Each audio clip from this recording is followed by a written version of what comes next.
The works in the second room represent a momentous change in Indigenous art.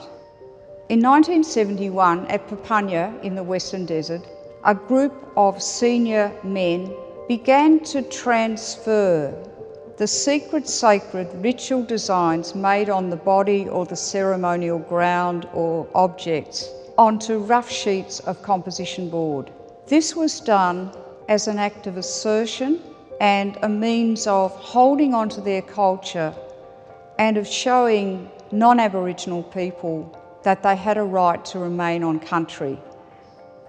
They were living at Papunya in a government settlement away from their homeland, and so what we saw was paintings in acrylic on composition board using dots which form part of men's body designs and designs on shields and on cave walls.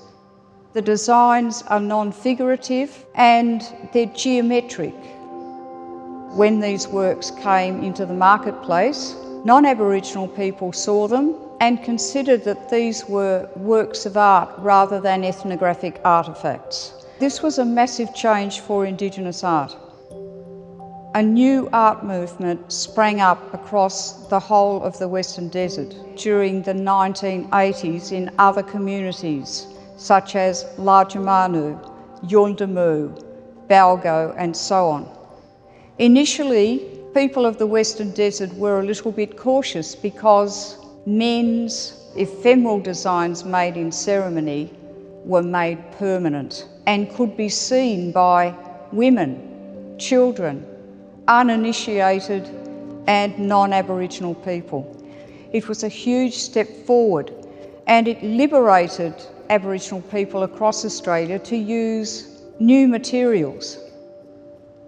One of the most exciting moments in this room is looking at the work of senior Warlpiri men at Larjamanu. Larjamanu is in the Northern Territory. The men there began to paint for the market only in 1986 when a traditional painting course was held in the community. Artists painted with enamel paint and acrylic paint on huge sheets of recycled derelict housing from the community.